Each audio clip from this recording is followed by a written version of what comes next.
Hello everybody and welcome back to the channel. Today I am doing a follow-up to my previous videos, which were my 6 most surprising reads of 2021. And today I'm going to follow that up with my 6 most disappointing reads of 2021.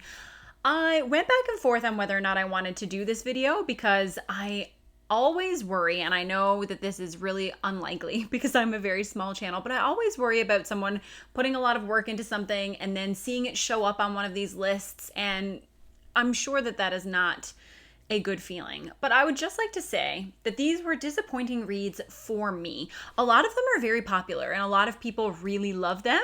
So I am going to try to convey why I did not like them. So if our literary tastes align, then maybe you will recognize that this might not be the book for you, but also highlight some reasons why people really do like them and why you may want to put it on your own TBR. But there are 6 of them, just like in the last video.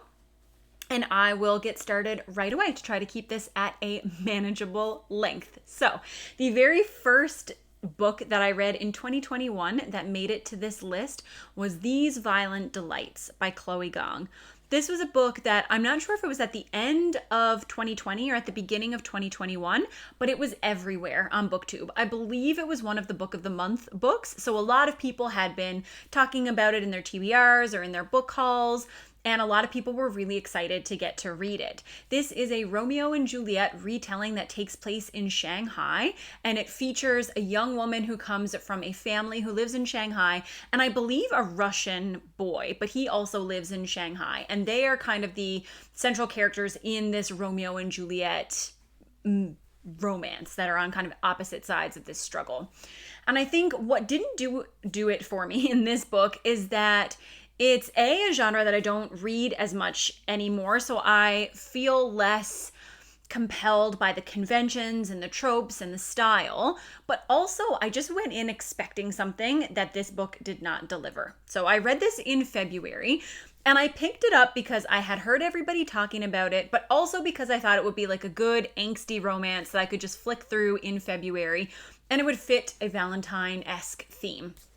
Unfortunately, this was much less angsty teen romance and much more urban fantasy mystery. There is a central mystery that the characters in this book are trying to solve about a strange sickness that is sweeping through Shanghai that may or may not have supernatural elements.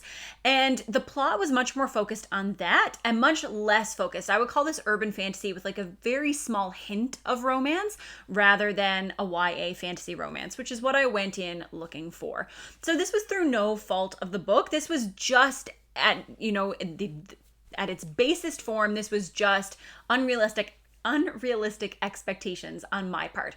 I went in thinking that this was something that it was not. So if you wanted to throw this on your TBR for the same reason as me, thinking that it was just like an angsty romance, you could read it in an afternoon, that's really not what you get. I found the pacing to be much slower, more methodical. They spend a lot of time investigating this mystery, and that's just not what I am interested in. So I know the second book came out this year, and I hope that everybody who really loved the first is now loving the second. But unfortunately for me, it was a little bit of a miss. The second book that I put on this list was another one that was kind of a booktube darling. It was one that I have heard a couple of the booktubers that I follow talk about with glowing praise, one that I was really looking forward to getting to read because the premise sounded excellent. And that book is In the Dream House by, I believe her first name is Carmen Maria Machado, but I will pop it up on the screen just to make sure. I just, in my notes, had a C for the first name, but I believe it is Carmen. But this is a work of nonfiction. This is a memoir that was written by the author chronicling her experiences in an abusive same-sex relationship. And while there are a lot of really cool parts of this memoir, unfortunately the writing style just did not work for me. The premise here is that the author used conventional horror tropes or horror ideas and integrated that into her memoir, which was a chronicle of this abusive relationship. And she talks a lot about the archival record and about history, and how we don't have a lot of documented history and a lot of historical facts to look back on when it comes to mistreatment and abuse in same-sex relationships, and how important it is for people who are working through something like this to have that historical record. So I think this memoir was part catharsis and part donation, I guess, to this historical record so that people can look at this information and say, yes, these types of scenarios do exist. You are not alone. There are other people who have gone through this. And I think that that is a really important reason to write something. It's just that unfortunately the writing style did not work for me. This felt very, very stylized. I think when I reviewed it on Goodreads, I said like, this feels like the kind of thing that you would submit for your master's thesis in creative writing when you are trying to pull out all the stops and you are going completely over the top with your metaphor and your use of lyrical prose. And sometimes I like that. There are books that I have read that I have enjoyed that really flowery setup, but for some reason I did not like the way that it was used here. And it could have just been that I felt like it kind of clashed with the subject matter. I'm not sure. For whatever reason, it didn't entirely work for me, but there are tons of people who really love this. I know that Angela at the Literature Science Alliance really likes this one. And so if that concept sounds cool, then I think that it still might be something that you would enjoy. It would only take probably some sample pages from Amazon or something for you to look at it and see if the style fits you, because I think the content is really valuable and really worth reading. It's just that unfortunately the writing style didn't work for me, and when the writing style doesn't work, I find it very difficult to connect with a book. So unfortunately I had high hopes for this one, but it fell a little bit short of my own expectations. And writing style making a book fall short of your expectations is also what happened to the number 3 pick on this list. So the number 3 selection here is the book Dragon Mage by M.L. Spencer. This is a really under the radar book, and so I struggled if I was going to put it on this list because I think these self-published, small press releases need all of the exposure that they can get, but at least this way I'm talking about it. If I didn't talk about it at all, then it wouldn't come up. But maybe through the things that disappointed me, you might find that it is a book that you want to add to your list.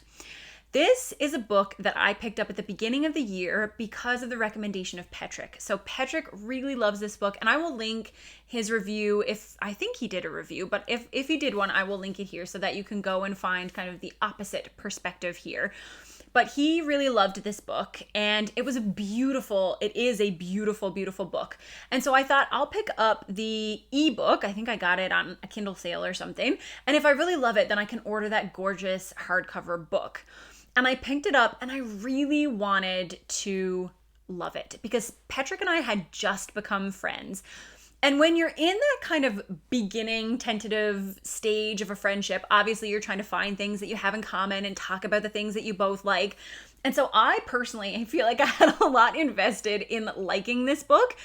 And although this concept seems ridiculous to me now because Patrick absolutely despises some of the books that I really love, and I really don't love some of his favorite books of all time. So I have moved past that. We find it hilarious now to kind of look at where our tastes veer so wildly from one another. But at the time, I put all this internal pressure on myself to enjoy this book because I wanted to talk to Patrick about it.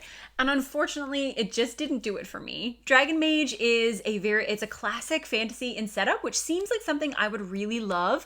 And plus, it's got great representation. The main character is on the autism spectrum, and I think the author did a really great job with that. But the execution of the plot, the character development, and the writing just really didn't do it for me. This is a very long book. It's 1,000 pages. And I think what I would have liked would be for the material that was in this one book to be broken up into thirds, because I think there were some very distinct arcs in this story. I would have liked it to be broken up and fleshed out. The author did some really cool things that I was not expecting, took the narrative in directions that I did not predict. And I think if we had spent a bit more time in the various settings, that I probably would have really loved this book. But as it went, for me, the character development happened much too quickly. There were character relationships that formed almost instantaneously, where people went from being complete strangers to absolute best friends in the span of a couple of days. And we didn't get to see that development on page. And I also feel like there were some really cool plot points that were just written about in a sentence or two and then totally passed over. So I think that if you like classic fantasy, you may still want to check this out. But if you're someone who really values complex character development, then I think that you might not get what you are looking for here. I think the characters do change. There are 1,000 pages of book for that to happen, but I think that it goes in fits and starts. So things will happen instantaneously, and then you'll see a tiny bit of development, and then major changes will happen, but it just was not paced appropriately for me. That being said, Patrick loved it. I know Andrew at Andrew's Wizardly Reads is reading it right now and is really enjoying it based on the little bit of feedback that I have heard. So this book has definite fans, and I will try to link some of their thoughts below if I can find them, just so you can get that opposing perspective. The fourth book that I wanted to include is actually a graphic novel. So I had a graphic novel on my most surprising reads of 2021, and unfortunately I had one here on my most disappointing reads as well. So this graphic novel was The Daughters of Yes, I'm not sure how I'm supposed to pronounce that, but it is based on I believe a Celtic folktale, and it's by M.T. Anderson. And I picked this up just randomly off the shelf, so I didn't have incredibly high expectations, but based on how gorgeous the artwork was and the few reviews that I had kind of skimmed through before I decided to buy it, I really had hoped that I would love this. I love fairy tale reimaginings. It seemed like a dark kind of fairy tale that mixed magic and sisterhood and forbidden romance, and I really thought I was going to love it. And I find this can happen with standalone graphic novels sometimes. It just wasn't enough. I think that the tale that this is based on is very compelling. It's a very dark fairy tale, but we just didn't get enough time in the graphic novel. I would have liked for things to have been fleshed out a little bit more. And I know that there are obviously limitations when you're working within different mediums, but I think I am trying to judge this against other graphic novels and not against a giant fantasy novel. I am trying to at least compare it to other things in the same medium. And there are definitely standalone graphic novels that I love and where I feel like the author has done a phenomenal job of making me feel for the characters, understand the story, be emotionally invested. And I unfortunately did not get that with this one. So with graphic novels being so expensive, of the standalone graphic novels that I have read, this would not be one of the ones that I would kind of wholeheartedly recommend and tell you to go out and pick up immediately. The fifth book on this list is probably the most disappointing for me this year, only because my own expectations were so high. And this was the book Half Sick of Shadows by Lauren Sebastian. This is an Arthurian retelling that I had been looking forward to for months. I had been thinking about it. I had built up all of this hype. I had been so excited. It is essentially a retelling of The Lady of Shalott. So the main character is Elaine, the Lady of Shalott, and it was about her interactions with the Arthurian court. If you know the poem, then you know that there is a link between the Lady of Shalott and Lancelot, but the author does really try to take that myth and make it her own. The unfortunate thing is that the type of story that this was, so all I knew going into it was that it was a female-centric Arthurian retelling adult fantasy. And I have read adult female-centric Arthurian retellings and absolutely loved them. And I was expecting more of the same here. But unfortunately, what I feel like I got was King Arthur meets the CW. I feel like there were very strange decisions made in taking this from Arthurian legend. There were some really cool changes. I enjoyed some of the changes that the author made to Guinevere, for example, and I think that she really did try to inject some female agency into the story. It's just that it was too short to do justice to all of the plot threads because there are a lot of characters. The narrative structure that she uses, so Elaine, for anybody who doesn't know the lore, is a seer. She can see the future. And so she does do this really cool structural technique where she writes in the future, the past, and the present, and she uses the tenses that are appropriate with each of those timelines. And I thought that that was interesting, and that's probably what kept me reading. But the rest of it just fell a little flat for me. The kind of strange romantic subplot that was niggling along. I didn't feel like we got a lot of character development, and there were some anachronisms, which I don't always care about, but I feel like in terms of Arthurian retellings, there's so many out there, and there are so many phenomenal ones. This is not one that I would necessarily spend my time looking for. That being said, if you're just looking for a high drama story that is vaguely Arthurian and I think tries its best to give that sense of agency to its female characters, then by all means, this took a day, maybe like 2 sittings for me to completely read. It reads very easily, and if you're not incredibly invested in Arthurian myth or lore, then you probably will end up enjoying it. And now we are at the very last selection on this video. So this is one of the ancient fantasy selections that I made. I did a video at the very beginning of the year saying that there were a bunch of older works of fantasy, some of the pillars, I guess, of the genre that I wanted to check out, things that had influenced all of the fantasy to come. And so I picked up a bunch of those this year and ended up really enjoying some of them. But unfortunately, George MacDonald's Fantasties, I did not end up enjoying. And that is the last book on this list. George MacDonald's novel is credited with being one of the first adult fantasy novels. A lot of the fantasy literature that had been written before that was categorized as fable or myth or written for children. But this one, I think, was specifically intended to be a novelization for adults.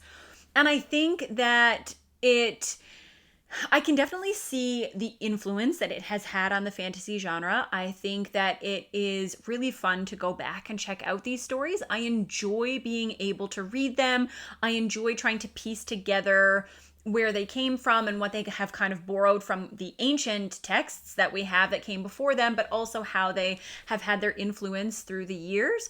But I have to say that I enjoyed his novel, which is intended for children, called The Princess and the Goblin, far more than I enjoyed Fantasties. Fantasties is about a man who gets lost in fairyland, and it's a very kind of dreamlike, meandering story, but it felt disjointed in a way that was not entirely purposeful to me. I think there are other books that I have read that have felt dreamlike with that kind of confusing, muddled sense of plot and that lyrical writing that fits together so well. But in this book, I just found myself sometimes bored, sometimes a little bit intrigued, sometimes a little bit confused, and it did not come together in a way that I really enjoyed. So if you're looking to read some of those older fantasy texts, unless you are really invested in reading this one, I think that you could definitely give it a pass. But those are the 6 disappointing reads that I had in 2021. I have to say that overall, this has been one of my favorite reading years that I have ever had. Coming back into adult fantasy has led me to so many good books, and I have been trying to whittle down my selections for my top 10 reads of the year, and it has been so difficult because I read so many fantastic books, and I cannot wait to finalize that list and then finally get to share them with you. But I hope that you enjoyed this video, and I will see you with another one soon. Bye!